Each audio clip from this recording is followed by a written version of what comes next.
अक्षय ने सामने देखा तो सामने खुला आसमान था जहां सूरज निकला तो हुआ था, पर देखने में यह सूरज आम सूरज से कई गुना बड़ा था। और कमाल की बात यह थी कि इस सूरज का रंग पीला न होकर हल्का नीला रंग का था, और जहां तक सूर्य हमें गर्मी देता है, यह सूरज तो सुनहरी रोशनी के साथ हल्की हल्की शीत छोड़ रहा था। अक्षय ने जमीन पर देखा तो जमीन पर बादल किसी मुलायम बिस्तर की तरह बिछे हुए थे। अक्षय ने एक गहरी सांस ली। उसके सांस लेते ही बाहर की सारी ताजी हवा अक्षय के शरीर में प्रवेश करने लगी।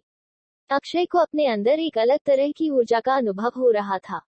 उसे ऐसा लग रहा था कि एक सांस में ही अब उसके पास ब्रह्मांड को चीरने वाली शक्ति आ गई है। अक्षय ने अपना हाथ हवा में घुमाया, पर अफसोस एक तेज हवा के शोर के अलावा वहां कुछ नहीं हुआ। अक्षय ने अपना माथा पीट लिया, शायद मैं ही कुछ ज्यादा हवा में उड़ रहा था।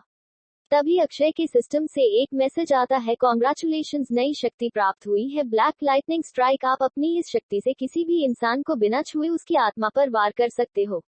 Thank you, have a nice day. Akshay ने सिस्टम से कहा, पर सिस्टम मुझे और जानकारी चाहिए। आखिर इसे कैसे यूज करेंगे और इससे और क्या क्या हो सकता है। पर अक्षय का सवाल सुनकर भी सिस्टम में से कोई आवाज नहीं आई। अक्षय ने सोचा, छोड़, पहले इस जगह को थोड़ा एक्सप्लोर करते हैं। अक्षय ने 10 से 15 मिनट में ही पूरी जगह को अच्छे से देख लिया। हर जगह पर सफेद हवा की चादर ओढ़े हुए भूरी जमीन के अलावा कुछ भी नहीं था। अक्षय वापस दरवाजे की तरफ गया। अक्षय ने अपना गोल्डन दरवाजा खोला और वापस से अपने होटल में चला गया। कैसे आज का भी दिन निकल गया पता ही नहीं चला। अगले दिन अक्षय की आंख दरवाजे की डोरबेल बेल के साथ ही खुल गई। अक्षय ने धीमी आंखों से अपने आसपास देखा, फिर घड़ी की तरफ अपनी नजरें घुमाई। रात के 1 बज रहे थे। अक्षय ने मन ही मन बाहर वाले को गाली देते हुए कहा, अबे साला, इस वक्त कौन आ गया, चैन से सोने भी नहीं देते। फिर उसने अपनी आंखें मली और धीमे कदमों से दरवाजे की तरफ बढ़ गया। अक्षय ने जैसे ही दरवाजा खोला, सामने विकी खड़ा मुस्कुरा रहा था। अक्षय ने चौंकते हुए कहा, विकी, तू यहाँ इतनी रात को, तेरा इरादा तो ठीक है ना? अक्षय की बात को समझते हुए जल्दबाजी से विकी ने कहा, चुप बेशक्की आदमी, मैंने तुझे बताया था ना हम जा रहे हैं मिशन, याद आया? अक्षय ने विकी से हल्की जहमाई लेते हुए कहा, पर सुबह कहाँ हुई है? विकी ने कहा, 1 मिनट, मुझे जहां तक याद है मैंने सुबह तो कहा ही नहीं, मैं तो बस कल कह रहा था। चल अब ड्रम मत करना वरना लीडर ले लेगा तेरी। अक्षय ने पूछा, पर जाना कहाँ है, और थोड़ा तैयार तो हो जाऊं? विकी ने गुस्से में कहा, तैयार? अब सांस लेने का टाइम नहीं है, मुंह धोना है तो धो ले, वरना सीधा चल और जगह रास्ते में बता दूंगा। कुछ देर बाद दोनों दोस्त अक्षय की रोल्स रॉयल्स पर बैठकर एक सीक्रेट अंडरग्राउंड बेस की तरफ निकल जाते हैं। अक्षय देखता है, रात की शांति में यह बेस पहले से भी कई ज्यादा डरावना लग रहा था।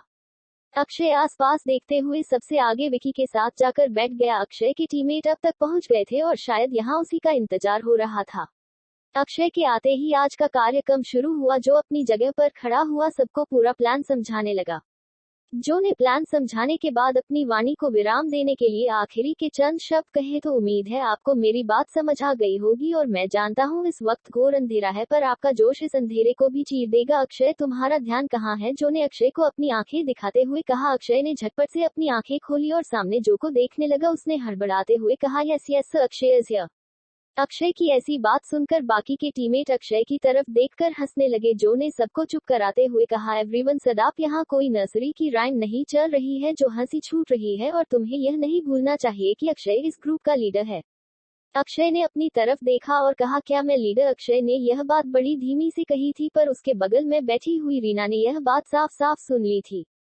उसने धीमी आवाज में ही अक्षय से कहा, अगर तुम्हें लीडर नहीं बनना तो मैं बन सकती हूँ, वैसे भी मुझे तो तुम्हारे अंदर लीडर बनने की एक भी क्वालिटी नहीं दिखती है। अक्षय ने एक बार उस लड़की की तरफ देखा और धीमी आवाज में कहा, सॉरी बट मैं किसी लड़की को लीडर नहीं बनने दूंगा जिसमें एक टीममेट बनने की एक भी क्वालिटी नहीं दिखती, और अगर तुम्हें ज्यादा ही मन कर रहा है मेरी जगह लेने का तो यू कैन गो।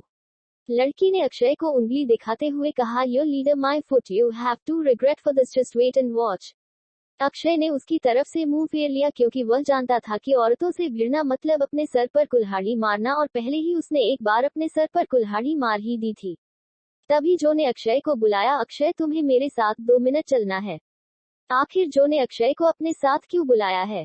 क्या अक्षय को टीम के लीडर के पद से हटाने वाले हैं? क्या अक्षय मिशन को सेफ बना पाएगा? आखिर क्या चाल है रीना की? आखिर क्या होगा अक्षय की जिंदगी में आगे? और आखिर क्या होंगे इन सभी सवालों के जवाब? अगर आपको इन सवालों के जवाब पता है तो आप कमेंट कर सकते हैं और जानने के लिए देखते रहिए मी एंड माई सिस्टम, सिर्फ पॉकेट एफएम नॉवल या पॉकेट एफएम पर। और आपका पॉकेट एफएम पर हमारे साथ जुड़ने के लिए आपका तहे दिल से बहुत सारा धन्यवाद।